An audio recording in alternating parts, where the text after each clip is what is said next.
Hi friends, ఈ వీడియోలో Janasena party యొక్క అద్భుతమైన సాఫల్యాలు, వ్యూహాత్మక కూటములు మరియు ఆంధ్రప్రదేశ్ రాజకీయాల్లో దాని ప్రభావం గురించి వివరంగా తెలుసుకుందాం.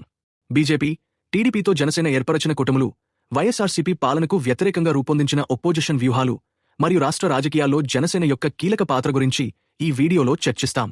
ఈ వీడియో మీకు ఆంధ్రప్రదేశ్ రాజకీయ చరిత్రను అర్థం చేసుకోవడానికి సహాయపడుతుంది. లైక్, షేర్, సబ్స్క్రైబ్ చేయడం మర్చిపోవద్దు. జనసేన ఆంధ్రప్రదేశ్ రాజకీయాలు. Pawan Kalyan. Narration script. Intro. Hi friends, స్వాగతం మా ఛానల్కి.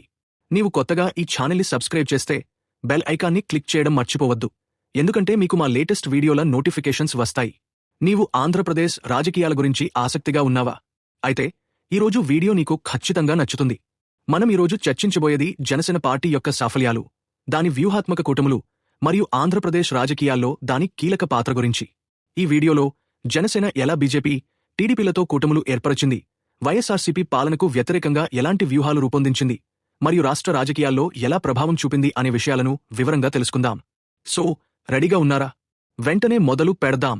సెక్షన్ 1, జనసేన పార్టీ ఆవిర్భావం. ఫ్రెండ్స్, జనసేన పార్టీ గురించి మాట్లాడే ముందు దాని ఆవిర్భావం గురించి కొంచెం తెలుసుకుందాం. జనసేన పార్టీని స్థాపించినది ఎవరో మీకు తెలుసు కదా? అవును, పవర్ స్టార్ పవన్ కళ్యాణ్. 2014లో, అంటే ఆంధ్రప్రదేశ్ విభజన సమయంలో పవన్ కళ్యాణ్ ఈ పార్టీని స్థాపించారు. ఆయన లక్ష్యమేమిటంటే రాష్ట్రంలో సామాజిక న్యాయం, ప్రదర్శక పాలన మరియు ప్రజల సమస్యలకు పరిష్కారం చూపడం. జనసేన అంటే ప్రజల సైన్యం అని అర్థం, మరియు ఈ పేరు దాని లక్ష్యాన్ని స్పష్టంగా చూపిస్తుంది. జనసేన పార్టీ మొదటి నుండి సామాన్య ప్రజల సమస్యలపై దృష్టి సారించింది. రైతుల సమస్యలు, యువత ఉపాధి మరియు రాష్ట్ర విభజన తర్వాత ఆంధ్రప్రదేశ్ ఎదుర్కొన్న సవాళ్లు, ఇవన్నీ జనసేన ఎజెండాలో భాగమయ్యాయి. పవన్ కళ్యాణ్ ఒక సినిమా స్టార్ అయినప్పటికీ రాజకీయాల్లో తనదైన మార్గాన్ని ఎంచుకున్నారు. ఆయన రాజకీయ నాయకుడిగా కూడా ప్రజల గుండెల్లో చోటు సంపాదించారు. సెక్షన్ 2, వ్యూహాత్మక కూటములు. బీజేపీ, టీడీపీతో జనసేన బంధం. ఇప్పుడు మనం జనసేన యొక్క వ్యూహాత్మక కూటముల గురించి మాట్లాడుకుందాం. ఫ్రెండ్స్, రాజకీయాల్లో కూటములు చాలా ముఖ్యం. ఒక పార్టీ ఒంటరిగా పోటీ చేస్తే దాని ప్రభావం పరిమితంగా ఉంటుంది, కానీ సరైన కూటములతో రాజకీయ శక్తిని బాగా పెంచుకోవచ్చు. జనసేన ఈ విషయంలో చాలా చాకచక్యంగా వ్యవహరించింది. 2014 ఎన్నికల్లో జనసేన మొదటిసారిగా బీజేపీ మరియు టీడీపీతో కలిసి కూటమి ఏర్పాటు చేసింది. ఈ కూటమి ఆంధ్రప్రదేశ్ రాజకీయాల్లో ఒక మలుపు తెచ్చింది. ఆ ఎన్నికల్లో టీడీపీ బీజేపీ జనసేన కూటమి అధికారంలోకి వచ్చింది. జనసేన అప్పట్లో సీట్లు గెలవకపోయినా దాని ప్రచారం మరియు పవన్ కళ్యాణ్ యొక్క రాజకీయ సందేశం ప్రజల్లో బాగా పనిచేసింది. 2019 ఎన్నికల్లో జనసేన కొంత ఒంటరిగా పోటీ చేసింది, కానీ ఆ ఎన్నికల్లో వైఎస్ఆర్సీపీ గెలిచింది. ఈ అనుభవం జనసేనకు ఒక పాఠంగా నిలిచింది. అప్పటి నుండి పవన్ కళ్యాణ్ మరింత వ్యూహాత్మకంగా ఆలోచించడం మొదలుపెట్టారు. 2024 ఎన్నికల్లో జనసేన మళ్లీ బీజేపీ, టీడీపీతో కలిసి ఎన్డీఏ కూటమిలో భాగమైంది. ఈ కూటమి ఒక గొప్ప విజయాన్ని సాధించింది. దాదాపు 94% సీట్లను గెలుచుకుంది.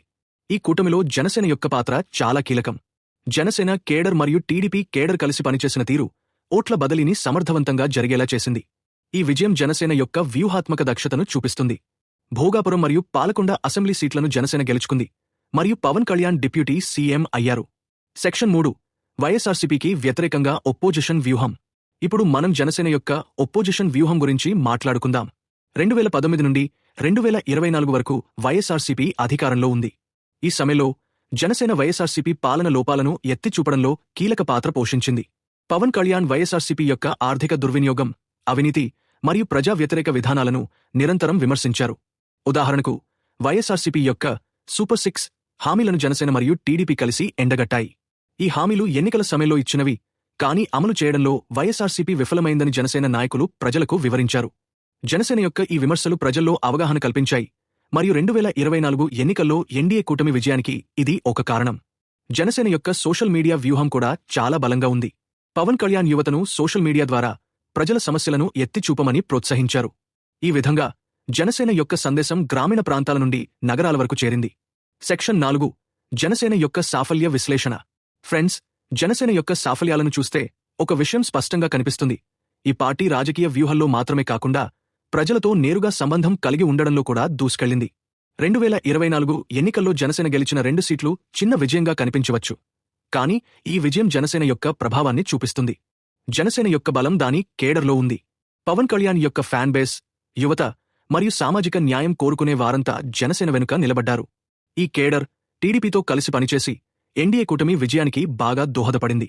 అంతేకాకుండా జనసేన యొక్క స్థానిక స్థాయి నాయకత్వం కూడా ప్రజల సమస్యలను సమర్థవంతంగా ఎత్తిచూపింది. సెక్షన్ 5 ఎన్డీఏ కూటమిలో జనసేన యొక్క ప్రస్తుత స్థితి. ఇప్పుడు 2024-2025 సంవత్సరంలో జనసేన ఎన్డీఏ కూటమిలో ఎలాంటి పాత్ర పోషిస్తోందో చూద్దాం. జనసేన డిప్యూటీ సీఎం పవన్ కళ్యాణ్ నాయకత్వంలో రాష్ట్రంలో అనేక అభివృద్ధి కార్యక్రమాలకు సహకరిస్తోంది. అయితే కొన్ని సమస్యలు కూడా ఉన్నాయి. ఉదాహరణకు టీడీపీ యొక్క తొలి అడుగు కార్యక్రమంలో జనసేన, బీజేపీ నాయకులను పక్కన పెట్టినట్లు కొన్ని వార్తలు వచ్చాయి. ఇది కూటమిలో కొంత అసంతృప్తిని కలిగించినప్పటికీ జనసేన ఈ సమస్యలను పరిష్కరించడానికి ప్రయత్నిస్తోంది. జనసేన యొక్క దృష్టి ఇప్పుడు స్థానిక సంస్థల ఎన్నికలపై ఉంది. ముఖ్యంగా ఉత్తరాంధ్ర జిల్లాలో జనసేన తన స్థానాన్ని బలోపేతం చేసుకోవడానికి ప్రయత్నిస్తోంది. ఈ వ్యూహం జనసేన యొక్క భవిష్యత్ రాజకీయ ప్రణాళికలకు ఒక బలమైన పునాది వేస్తుంది. సెక్షన్ 6 జనసేన యొక్క భవిష్యత్ లక్ష్యాలు. ఫ్రెండ్స్, జనసేన యొక్క భవిష్యత్ లక్ష్యాలు ఏమిటి? పవన్ కళ్యాణ్ ఆంధ్రప్రదేశ్లో ఒక ప్రదర్శక, అభివృద్ధి ఆధారిత పాలనను ఏర్పాటు చేయాలని కోరుకుంటున్నారు. 2029 ఎన్నికల కోసం జనసేన ఇప్పటి నుండే సన్నాహాలు చేస్తోంది. రాష్ట్రంలో యువత ఉపాధి, రైతుల సంక్షేమం మరియు అవినీతి రహిత పాలన జనసేన యొక్క ప్రధాన ఎజెండాలు. అంతేకాకుండా జనసేన తన కూటమి భాగస్వాములతో సమన్వయం మెరుగుపరచడానికి కూడా కృషి చేస్తోంది. బీజేపీ, టీడీపీలతో సమన్వయం ద్వారా జనసేన రాష్ట్రంలో తన ప్రభావాన్ని మరింత పెంచుకోవాలని భావిస్తోంది. ఓట్రో ఫ్రెండ్స్, ఇది జనసేన పార్టీ యొక్క సాఫల్యాలు, వ్యూహాత్మక కూటములు మరియు ఆంధ్రప్రదేశ్ రాజకీయాల్లో దాని కీలక పాత్ర గురించి పూర్తి కథ.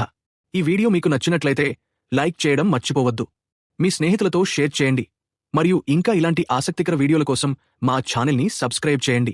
కామెంట్స్లో మీ అభిప్రాయాలను తెలియజేయండి. జనసేన గురించి మీరు ఏమనుకుంటున్నారు? దాని భవిష్యత్ ఎలా ఉంటుందని మీరు భావిస్తున్నారు? మీ కామెంట్స్ని చూడడానికి నేను వెయిట్ చేస్తున్నాను. అప్పటి వరకు stay tuned, stay informed. By by.